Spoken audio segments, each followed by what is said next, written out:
The Prime Minister, Mr. Carney, and India's Narendra Modi have agreed to begin talks on a new trade deal known as the Comprehensive Economic Partnership Agreement. This comes as the Indian leader, as is the case with Canada, seeks to diversify trade partnerships amid ongoing uncertainties with the U.S. We're joined by Sean King, Senior VP at Park Strategy. Sean, thanks very much indeed. This has got to be a tricky one, though, for the Prime Minister, because Indian state actors said to have conducted violence in Canada. Yeah, very tricky indeed. And it was the U.S. who came to Justin Trudeau's defense, calling out India for that. I remember Jake Sullivan from the White House press room really stepping up for Canada when it mattered most at that time. And you may want to let sleeping dogs lie, because even though Trump threatened Canada with an additional 10% tariffs because Ontario had the temerity to replay Ronald Reagan's own words from the 1980s, he hasn't actually slapped those tariffs on Canadian products yet.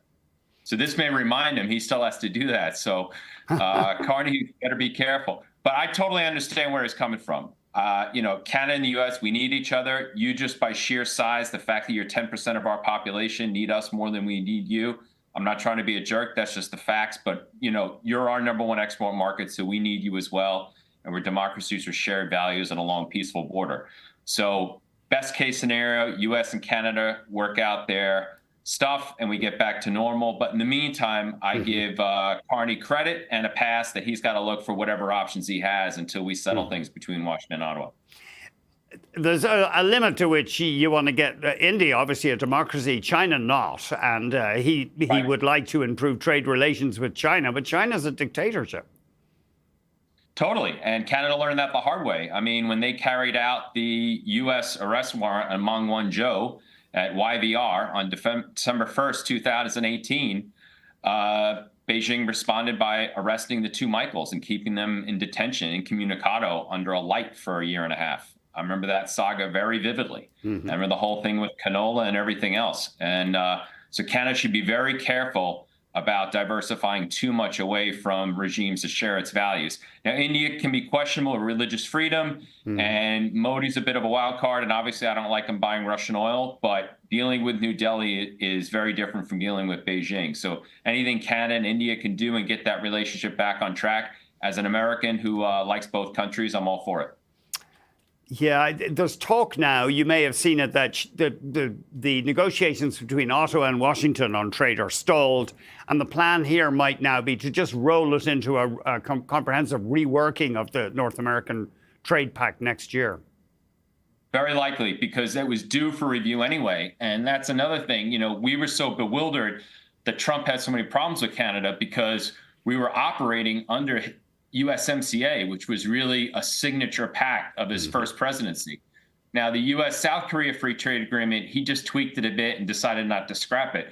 But USMCA was a serious reworking of NAFTA. In fact, a lot of people say that USMCA was really just the Canada, U.S., Mexico portion of TPP that we unfortunately left. But USMCA really was a Trump document. So I'm really surprised that he has so many problems with Canadian trade as it is today. But yeah, I think that makes the most sense right now with everything else we have going on. I heard today Trump announced, he confirmed he's going to Beijing in April, and then Xi Jinping's going to come here. We're still working out stuff with other countries. So I think the best case scenario now is hope things don't get any worse and then just do a bigger and better USMCA next year. Why do you think Trump beat up on Canada so much? It was just seen as an easy target, or? I don't know. He seems to definitely like the new socialist mayor of New York, Zoran Mandani. As a New York City homeowner, I guess that's good for me. But he's always had it out for Canada. He seems to have it out more for Americans' friends than our enemies sometimes. And he definitely did not like Justin Trudeau. There was just a personal animus there that I've never fully understood. I didn't agree with him on anything. I thought on China, Justin really came around in his final few years and was happy with his policies on Asia.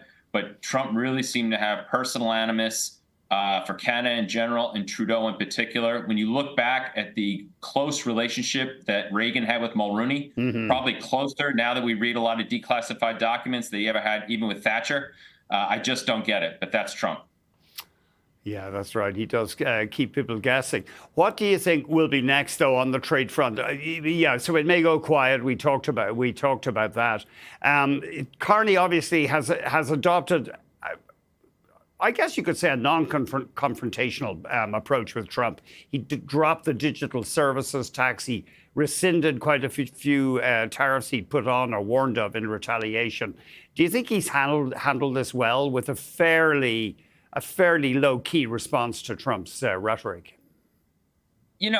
Maybe on exact trade tactics, he's been low-key, but he did show good gamesmanship when he came to the White House, again, because he used to work for Brookfield, a former client of ours, I might add, who was saying, oh, well, as a real estate guy, one real estate guy to another, and Canada is not for sale. Mm-hmm. I mean, he gave as good as he got with Trump. I think Trump respected Carney a little more because he fenced with him and bit back a bit. So maybe he's been quiet on actual trade tactics. Remember, Trump himself hasn't put on that extra 10% tariff, but I think he's given Trump as good as he gets when it comes to rhetoric and banter without going the wholly negative route of, say, Gavin Newsom, the governor of California. So now I'm not in the advice of giving foreign governments advice, but so far I think Carney's playing things just right. Sean, I think we've less than a minute. What about this Taiwan flare-up between China and Japan? Is that going to die down? Did the Prime Minister? No, I think it's only going to get worse. And if I were Japan, I'd be very worried about Japanese academics and or business people in mainland China being picked up as some kind of deterrent. Mm-hmm. Basically, what this comes down to in the Diet, Japan's parliament 2 weeks ago, the new Prime Minister, Takaichi, was asked about a Taiwan contingency.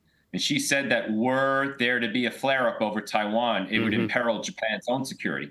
Yes. Considering they're next door and that a U.S. defense of Taiwan from Japan, that's pretty obvious to me. Sure. But Beijing's blown a gasket over it. They're trying to test her, but so far she's passing the test, and her popularity at home is surging because of it. She may turn out to be the great hope for Asia that South Korea President Yoon Suk-yeol was not. Sean, thank you very much. Sean King of Park Strategies. We'll be right back.